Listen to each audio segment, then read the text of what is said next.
Hello. Hope everybody is doing well, considering the circumstances. Welcome to the first online uh, recorded lecture for the semester. Today we're going to be talking about social change, but first I just want to explain how I hope this is going to work for us. I'm going to try to keep these short, so 15 minutes. I'm going to try to really cut myself off at 20 minutes. And if I need to record multiple lectures, I'll do that rather than recording one long lecture. And then after your quizzes are due, I may do another short video to address some of the questions that come up. So that's kind of going to be the format. So look for videos to drop, around when the quizzes due, maybe a little bit before. And as always, feel free to post questions on discussion board or to email me. So let's jump in. Let me share my screen. Okay.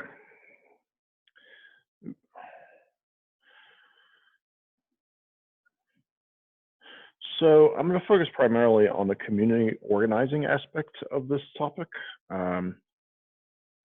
Social change is a broader topic, but community organizing is really the action that typically brings about social change from a grassroots perspective. And so we have two types of social change. There's first order change and second order change. So first order change is working within the established social structure to address perceived problems.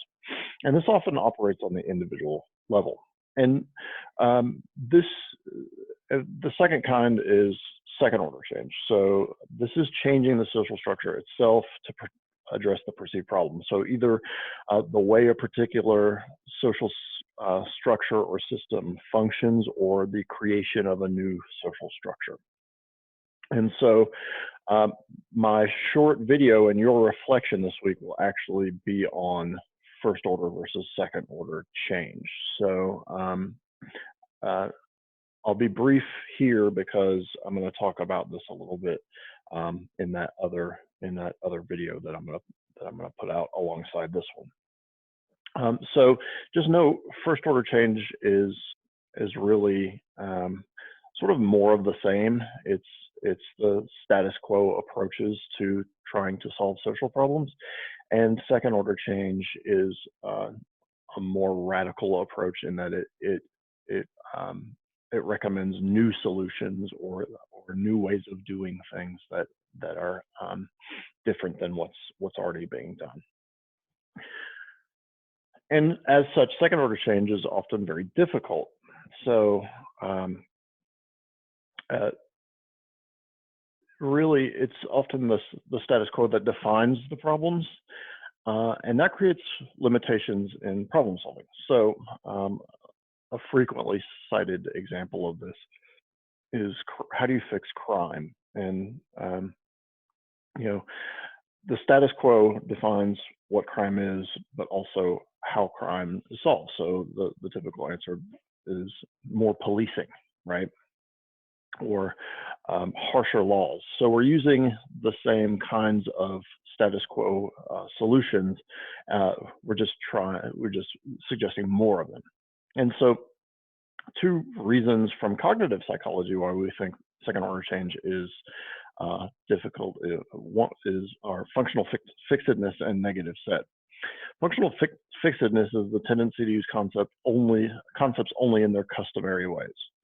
So you can think of the old adage is if all you have is a hammer, everything looks like a nail. So if we only have one set of tools, we often just think about those tools in their customary ways or their traditional ways. The other is negative set, and that's the tendency to solve problems with one particular approach, even if another approach would be better or easier or more effective. So once we establish a way of solving problems, we tend to rely on that way over and over again, even if other ways might be better. So those are just some reasons that second order change can be tough. And so to come to second order change, often you need people to work together. Almost always you need people to work together. Widespread social change does not happen from one person alone. It takes bringing people together. And so this is sort of where we bridge over to community organizing. So I'm going to talk about 4 different techniques of community organizing that have been used. So coalition building, consciousness raising, social action, and community development.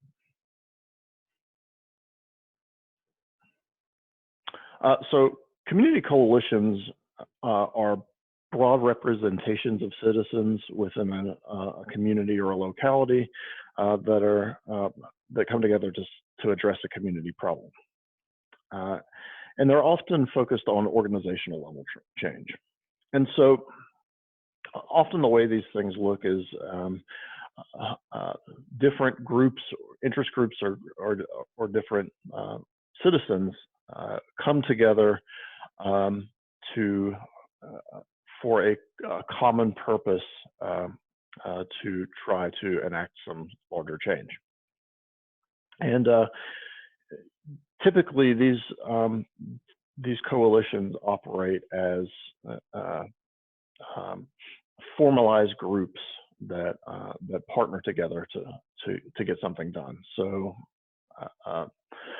the model typically is that these coalitions come together, they articulate a mission, they write action plans, they seek funding, they implement programs. And so the local example here is Appalachian Voices. So you may have encountered them at some point in the community. Their offices is in downtown Boone.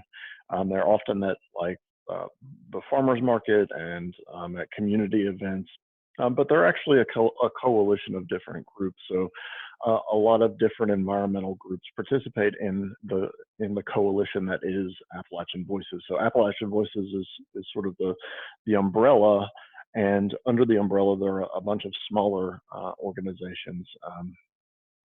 You know, land conservation organizations, watershed protection organizations, those sorts of things, and they've come together for this broader mission of protecting environmental quality in Appalachia. A second type of consciousness raising is, or excuse me, a second type of community organizing is consciousness raising, and these can look pretty different depending from issue to issue, but the purpose of consciousness raising is really to increase what's called in community psychology critical awareness. So being aware that there exist power differentials between people in positions of power and people not in positions of power, and then utilizing that newfound awareness to energize some sort of involvement. And these are often precursors to other action, and they can be very sort of mild interventions to very sort of in your face kinds of things. So an example of this of sort of a light version of consciousness raising is ribbon campaigns. So everyone's seen all the different color ribbons. There's a certain color ribbon for suicide prevention. There's a ribbon for autism awareness. There's a ribbon for veterans issues. And the idea there is that if you have one of these, that somebody might ask you about them, and you engage them in a conversation about the issue and try to build awareness of the issue. And so usually the point of consciousness raising interventions are to engage more people in a particular issue. So building relationships, one-on-one conversations, or even larger displays. So, you know, oftentimes films or documentaries can engage a large number of people in a particular activity. You can think of some of Michael Moore's documentaries as examples of that sort of purposeful consciousness raising around a specific issue. And so again, we're trying to raise awareness of inherent power differentials. Um, and oftentimes these consciousness raising conversations occur as really how, asking people how a particular issue has affected their life. So rather than try to beat people over the head with facts, often consciousness raising involves asking people how a particular issue affected them, kept them from doing what they want to, or kept them from fulfilling some goal in their life. So that's consciousness raising. A more direct kind of confrontational style of community organizing is social action, and this relies on what's called constructive conflict. So basically, coming face to face with some group, whether it be government or corporation or organization or whoever it is, and creating conflict to try to create some change. And so this often, so you can think through history, back to civil rights and women's liberation, that these were large-scale social action movements, and so there was some direct confrontation with the existing power structure. And the strategy that these tend to follow is to identify weaknesses in power structures and utilize those weaknesses. So a fairly recent example, although they've kind of gone quiet in the last couple of years, is the Tea Party. Right. So the Tea Party back in the, I guess, early 2010s really coalesced around moving the Republican Party further to the right in terms of their fiscal planning. So around lower taxes, around smaller government. And what they really did is they focused on running their candidates in districts that they saw as vulnerable, and they were quite successful, particularly in 2012, in making a lot of changes. And so this was largely a grassroots movement. On the other side, what happened to these folks? I'm not quite sure. The Occupy movement, or the 99%, that was a grassroots action aimed at disrupting moneyed interests and big banks and Wall Street and those types of folks, to try to establish more power for the lower or middle class consumers. And so again, these tend to be grassroots.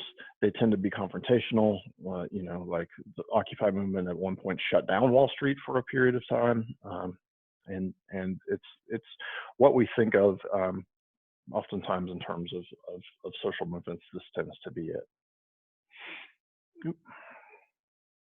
And then finally, there's the fourth kind of community organizing is community development. And so what these organizations tend to do is aim to strengthen community resources. Usually they're fairly localized. They can be neighborhood groups or block groups, or, in the case of somewhere like Boone, a countywide organization or organizational strategy. And usually they tend to be coalitions that use collective action to promote a particular issue, whether it be economic development, political organization, some sort of targeted social environmental issue like crime, something like that, or physical environment. And they tend to be pretty focused. Few of these efforts promote everything at the same time, so they tend to be organized around particular issues. And the most common example is a chamber of commerce. So chambers of commerce are community organizations that are intended to improve economic health of a community, so job growth, that sort of thing. And so those are the four types, basic types of community organizing. Excuse me, I'm sorry, one more. Organizational consultation. So this is where community psychologists often get involved in these kinds of activities as consultants to create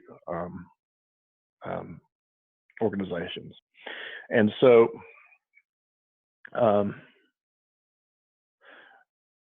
really, a lot of this looks like what if you've taken organizational psychology, a lot of it is that sort of stuff. So how do I how do I articulate a mission for this particular organization? How is the organization structured? What are the goals and how do they fit with the mission? And so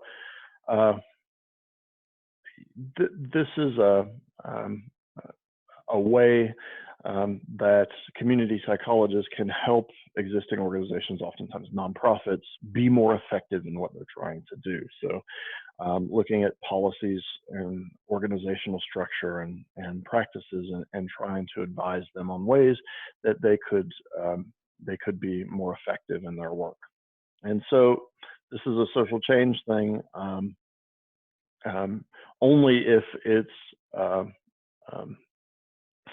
it's designed to involve the organization's role in the broader community. So whereas like an IO consultation may try to seek improved worker productivity, organizational consultation for social change and community organizing has to be intended to change the organization's functioning in the broader community.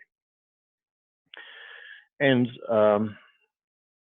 the idea here is the more successful, the more efficient they are at doing the work they're doing, the more likely they're gonna be available for change. And so I have here, I'm gonna put these slides up too. So I have here a link to a short video from an organizational consultant, and she talks a little bit about her job and what makes for good organizational consultation. I won't show that here. So, all right, I managed to get this in 19 minutes. So,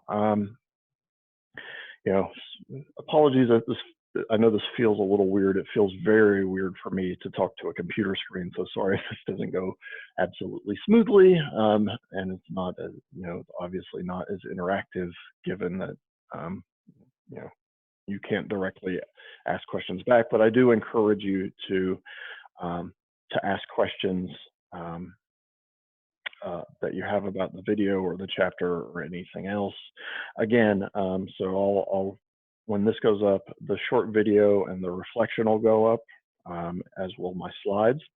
And so, as we move forward, please let me know if you have any questions, but I'm gonna stop there for now and look for my next videos soon. Y'all take care and stay safe. Bye.